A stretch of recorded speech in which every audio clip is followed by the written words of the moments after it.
सुबह उठते ही बहुत थकन लग रही है, हाथ पाँव में झिनझिनी, सुन्नपन, सुइयां जैसी चुभ रही है, दिमाग बहुत स्लो चल रहा है और आप बोल रहे हैं कि सिर्फ स्ट्रेस है। जी नहीं, बिल्कुल गलत सोच रहे हैं आप। ये स्ट्रेस नहीं है, ये एक चीज़ की कमी हो सकती है आपके शरीर में जो काफ़ी डेंजरस भी हो सकती है, और वो है विटामिन B12। जी हाँ, आज के वीडियो में हम बात करेंगे विटामिन B12 कमने पे हमारे शरीर में क्या क्या लक्षण आते हैं। ऐसे बहुत ही इंपॉर्टेंट 8 लक्षणों के बारे में जानेंगे और कब ये खतरनाक हो सकते हैं, क्या हम इसको रिवर्स कर सकते हैं, ठीक कर सकते हैं, और कब हमें डॉक्टर के पास जाना चाहिए। तो वीडियो को आखिरी तक जरूर देखें क्योंकि लास्ट वाला जो सिम्टम है वो काफ़ी डेंजरस है। तो नमस्कार, मैं हूँ डॉक्टर वरुण राय। चलिए शुरू करते हैं आज के इस वीडियो को। आगे देखते हैं कि सबसे बेसिक बात पहले कर लेते हैं कि विटामिन B12 है क्या। तो आपको अब फुल स्क्रीन पर दिख रही है एक स्लाइड। विटामिन B12 क्या है? एक छोटा सा विटामिन ही समझ लीजिए, पर जो काम है ये बहुत बड़े बड़े करता है हमारे शरीर में। ये बनाता है रेड ब्लड सेल्स, मतलब हमारी खून जो है उसको बनाने में भी इसका काफ़ी योगदान है।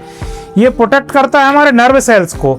नर्व सेल्स मतलब आप आसान भाषा में अगर समझेंगे तो जैसे हमारे घरों में बिजली के तार होते हैं, पावर को इधर से उधर सप्लाई करते हैं, वैसे ही हमारे बॉडी में नर्व्स होते हैं। देसी भाषा में, आम भाषा में लोग नस बोल देते हैं, पर वो रहती नर्व्स हैं। इसका प्रोटेक्शन जो करती है वो विटामिन B12 भी करती है, और हमारे ब्रेन को, दिमाग को एनर्जी भी विटामिन B12 भी देती है।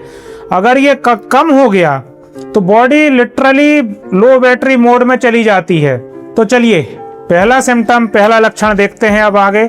जैसा कि आपको स्क्रीन पे दिख रहा है कि आप सुबह उठे, आपको बहुत ही वीकनेस लग रही है, कमजोरी लग रही है, कोई भी चीज़ करने का मन नहीं कर रहा। आप 4-5 कप चाय पी चुके हैं, कॉफ़ी पी चुके हैं, फिर भी वो वीकनेस जाती नहीं है, आपको रोज़ ही ऐसा लगातार बना रहता है। तो भाई ये वीकनेस चाय कॉफ़ी से नहीं जाने वाली है, ना ही रेस्ट करने से ठीक होने वाला है। ये विटामिन B12 की डिफिशियंसी ही हो सकती है।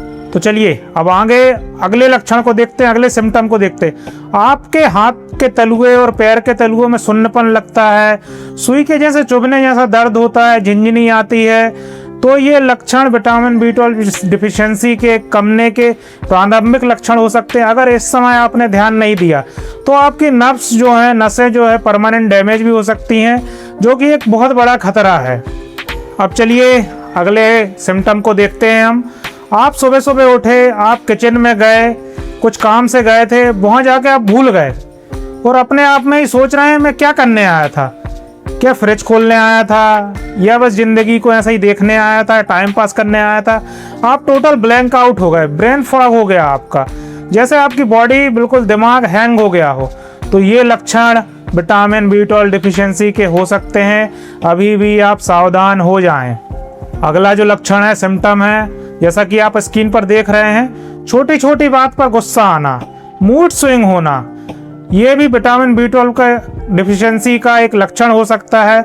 हमेशा किसी का मूड स्विंग होना, इसका ये मतलब ये नहीं कि वो एटीट्यूड वाला है, कभी कभी विटामिन B12 की कमी भी हो सकती है। अगला जो लक्षण है, सिम्टम है, वो काफ़ी खतरनाक है। आपका चेहरा सफ़ेद सा दिखने लगना, पीलापन आ जाना चेहरे में। इसका कारण होता है विटामिन B12 डिफिशियंसी की कमी से हमारे शरीर में खून की कमी होने लगती है। तो लोगों को लगता है ये सफ़ेद सा दिखने लगा, पीला सा दिखने लगा। लोग आपको बोलेंगे कि आपके चेहरे में ग्लो नहीं आ रहा है, पर मैं बोलूँगा ग्लो नहीं, ये विटामिन B12 की कमी हो सकती है। विटामिन B12 की जाँच तुरंत ही करवाएं। अगला जो लक्षण है, आप अपने घर में हैं, कुछ काम से सीढ़ियों से ऊपर जा रहे हैं, आधी सीढ़ी चढ़ने के बाद आपकी सांस भरने लगे, सांस फूलने लगे, तो ये लक्षण भी विटामिन B12 कमने का हो सकता है। इसका कारण ये है कि आपके शरीर में खून की कमी आ जाती है, और उसके कारण ही जो हमारे शरीर के अंदर काम होते हैं, फंक्शन होते हैं, उन सारे फंक्शंस के लिए ऑक्सीजन की कमी भी पड़ने लगती है, जिसके कारण हम कोई भी जब मेहनत वाला काम करते हैं तो हमारी सांस भरने लगती है। तो ये भी विटामिन B12 डिफिशियंसी का एक लक्षण है। अगर ऐसे लक्षण आपको आ रहे हैं तो इसको इग्नोर मत करिए। चलिए अब अगले लक्षण को देखते हैं, अगले सिम्टम्स को देखते हैं। आप कुछ भी खाते हैं, आपके मुंह में मिर्ची बहुत तेज लगती है, घर में और भी लोग खा रहे हैं, उनको नहीं लग रही पर आपको बहुत लगती है। बार बार आपके मुंह में, जीभ में छाले होते रहते हैं। अगर ये बार बार आपको छाले हो रहे हैं, ठीक हो रहे हैं, इलाज करवा रहे, ठीक हो जाता है, फिर हो जाते हैं, तो ये बहुत ही एक अच्छा लक्षण है कि आपको विटामिन B12 की कमी होगी ही होगी। तो चलिए अब अगला 8वां और आखिरी लक्षण सिम्टम को देखते हैं।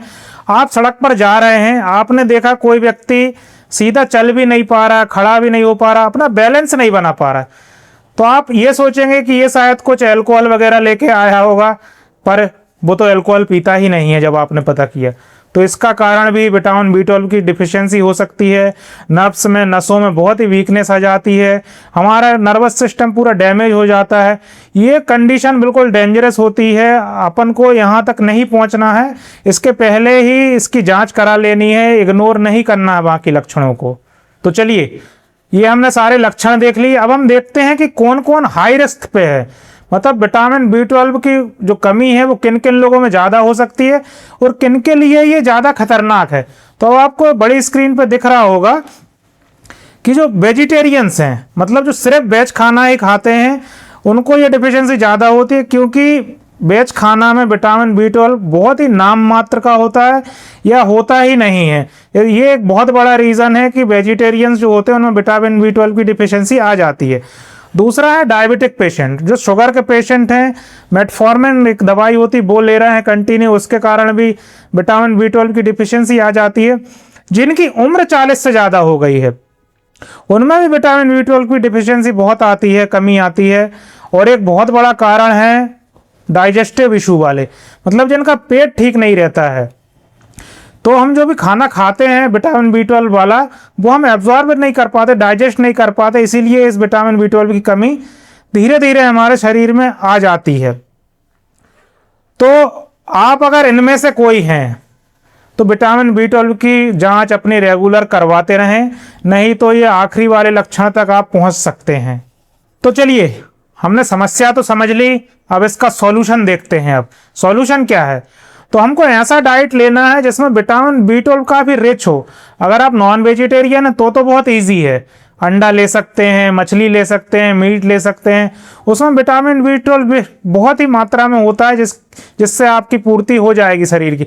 पर अगर आप वेजिटेरियन हैं तो सब्जियों में तो बहुत कम मात्रा में हो सकता है, पनीर ले सकते हैं, दूध ले सकते हैं। अगर फिर भी समस्या आपकी ठीक नहीं हो रही तो अपने नज़दीकी चिकित्सक से, डॉक्टर से सलाह लें, वो आपको विटामिन B12 की टैबलेट देंगे। अगर उसमें भी मैनेज नहीं हो रहा तो इसके इंजेक्शन भी बहुत ही कॉमन है विटामिन B12 के, वो लगवाने से इसकी रिकवरी बहुत ही जल्दी हो जाती है। तो चलिए, एट लास्ट हमने विटामिन B12 की कमी, कौन कौन लोग उसके ज़्यादा खतरे में हैं और इसका सॉल्यूशन क्या है, आज के वीडियो में सारा ही कुछ देखा। अगर आपको इनमें से 8 में से 2-3 सिम्टम लक्षण आ रहे हैं तो ये रिस्क हो सकता है कि आपको विटामिन B12 की डिफिशियंसी हो। आप अपने चिकित्सक से सलाह लें या विटामिन B12 की जांच कराएं और इसका उचित इलाज कराएं।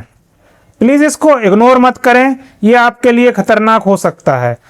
कमेंट करके बताएं कि आपको इनमें से कोई लक्षण आ रहे हैं क्या। और यदि आप ऐसे ही हेल्थ और फिटनेस रिलेटेड और भी वीडियोस ऐसे ही आसान भाषा में समझना चाहते हैं तो मेरे चैनल को अभी सब्सक्राइब करें। वीडियो अगर आपको पसंद आया तो लाइक करें, शेयर करें और भी लोगों तक पहुंचाएं, क्योंकि जागरूकता में ही बचाव है। और अगर आप ऐसे और भी वीडियोस पाना चाहते हैं अलग अलग टॉपिक्स पे, जो आप चाहते हैं कि इस टॉपिक पे मुझे समझना है आसान भाषा में, तो आप इसी वीडियो के कमेंट करके बताएं क्या टॉपिक पे आपको चाहिए, तो भविष्य में उस टॉपिक में मैं वीडियो बना के ज़रूर अपलोड करूँगा।